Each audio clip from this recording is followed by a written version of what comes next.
Dear friends, welcome to Rajashekhar classes on Applied Data Science with Python. This is lecture number 474. In this lecture, I will continue my discussion on how to initialize K means. I request you to go through my previous lecture, that is 473, before understanding this lecture. This is the slide from my previous lecture. Just try to recall this so that I will continue. So the initialization works as follows. So the initialization in K means works as follows. A very interesting idea. What is the task here? Task here is pick K centroids C1, C2, so on Ck in initialization stage. We want to pick K centroids. The simple K means Lloyd's algorithm says pick them randomly. We will pick here slightly smart way. What it says here is pick the first centroid. Pick the first centroid randomly from my capital D. Let's call that C1. Just first centroid. Now you pick C2. How do you pick C2? It says in a data set capital D, you have other points, isn't it? In capital data set D, you have other points. What does it mean? For every xi belongs to capital D means data set, create a distribution as follows. Xi is distance square between every point xi and nearest centroid, isn't it? I am calculating distance square from each point of the data set D to the nearest centroid. Let's assume I have two clusters here. This is my, let me say, this is my first centroid C1. For each xi, x1, x2, x3, so on xn, except the centroid, take all the points here. Use the distance square, take the distance from each of these points. That is norm xi minus c1 whole square. What does it mean?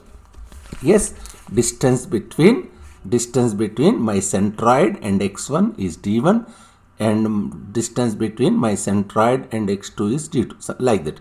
You got these distances. Now what it says is pick a point from one of these xi's such that with a d minus c1. That is important. You already selected c1. You have to pick point from d minus singleton c1, because c1 already chosen as centroid, isn't it? What you have to do? Pick a point from one of these xi's such that with a probability proportional to di. You have to pick points with probability proportional to di, which means if the di is large, what does it mean? If di is large, your chance of picking up as a next centroid is higher. This is core idea. The core idea is to pick a point from one of these points x1, x2, so on xn. You are already picked C1 as your centroid.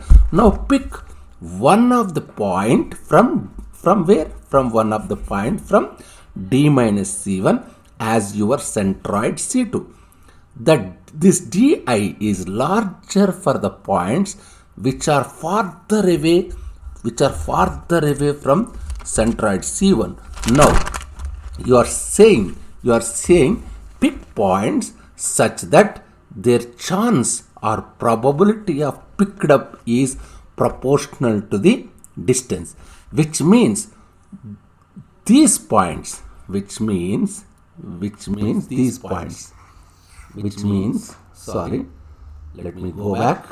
Yes, which means, how can I say, these points, which means these points have a very high chance to become centroid because they are farther away. This is called probabilistic approach of picking points. What about this? What about this? Yes. What about these points? What if these points also have chance, but their chance of probability is low because the distance is also low. Let's assume this point as my, let's assume this point. Which point? This point. Let's assume this point as my centroid C2. This is good, right? Because the point which are farther from carry from existing centroid is always helpful, isn't it? Imagine if you have three centroids. Suppose I want to pick three centroids C1, C2, C3 using K means plus. Let's take simple example. Let's assume I have picked my first centroid. Randomly. Let's assume my first centroid is this. That is C1. This is my C1. Now what do? I will pick my second centroid C2 such that points which are farther away from the centroid C1, isn't it? From the centroid C1, I will repeat. I will pick my second centroid C2 such that points which are farther away from the centroid C1 have a higher probability of getting picked up.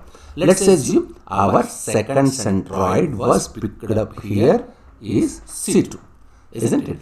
To pick C3, for each point, we compute the distances to the nearest centroid. For example, here, what is the distances to this nearest centroid? These are the distances to the nearest centroid C1, isn't it? What is this? All these are distances to the nearest centroid, isn't it? For all the points C2, what is the nearest distance? This is C2. These are the nearest distances, isn't it? For all the points C2 is nearest. For all the points here, nearest distance. This one is nearest distance, isn't it? Yes. For the points here, let's assume C1 is closer. Let's assume which one is closer? C1 is closer. We already picked C1. We already picked C2. Now what we are assuming? Now for all the points here, let's assume C1 is closer. We already picked C1 and C2, isn't it? Now what you have to do? Just see the distance between C1 and distance to the nearest centroid. What are the distances between C1? I am assuming this C1 is closer to this one. Therefore, I am calculating all these distances, isn't it? Since these points now have a very, what does it mean? A very far distance. This point is very far distance, isn't it? One of these points have a very high chance of getting picked up as C3, isn't it? Now, because your initialization itself is smart. Remember, what you are doing in initialization is intuitively, you are trying to pick centroids that are as far as possible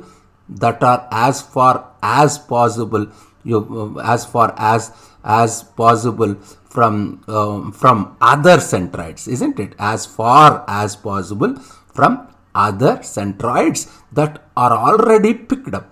That's what you are trying to do intuitively, isn't it? You might ask an important question here. Just see here what's happening here. Yes, this we are assuming. What we were assuming. These are the distances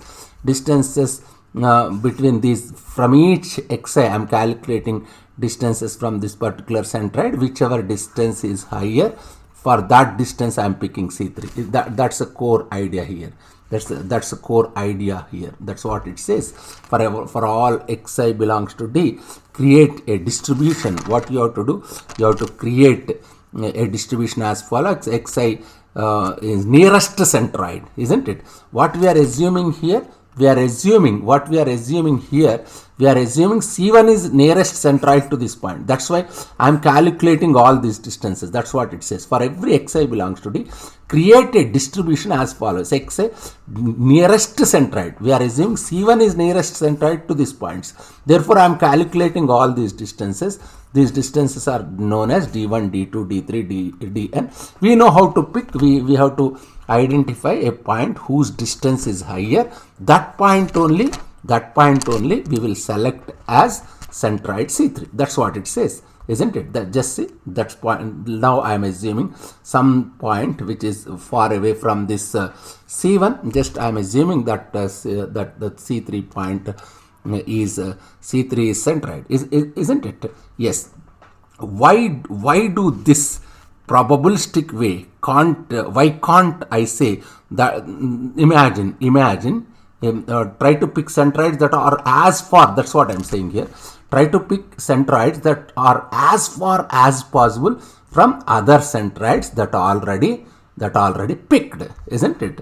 Yes, that already picked. That's what we argued till now, isn't it? Now just see. Now, why do this is probabilistic way? Why can't I say that? Imagine if my points are here like this. These are two sets of points. Suppose if I pick my random point as my C1, why can't I pick farthest point deterministically, not probabilistically? Why can't I say this is the farthest point, hence it should be this is the farthest point, hence it should be C2. Why can't I just do that? Why can't I just pick a point which has the highest value of distance square from xi to the nearest centroid? Why can't I just do this? Imagine there is one point here. Let me say there is one point here, isn't it? Let me say, imagine there is a one point here. Let me say this is a point. Yes, one point here which is outlier. Let's assume I have an outlier point. Let's assume this is an outlier point here. If I choose this deterministically, this is called deterministic algorithm because there is no probability here. Why can't I always pick farthest point which has the highest value of distance square to its nearest centroid? Because you could have an outlier like this and you will tend to pick outliers as centroids, which is what you don't want. By the way, K-means plus does get affected by outliers, but because you are doing it probabilistically, the impact can be mitigated. Impact can be mitigated, isn't it? If impact can be mitigated, if you did it deterministically, only one outlier becomes centroids. If you do it deterministically, there's the whole region. That's a whole region. Why we are doing probabilistically? Very, very important idea. One of the reason for probabilistic approach in K-means is to avoid the impact of outliers or to mitigate or reduce the impact of outliers. But K-means does get affected by outliers even with probabilistic approach sometimes, not always. In such a case, what do? Repeat K-means plus multiple times, you get the best results. That's how it works. K means plus plus is very nice, beautiful algorithm, very recent algorithm actually. Just go through this. If you have any difficulty, please keep a comment. Thank you very much.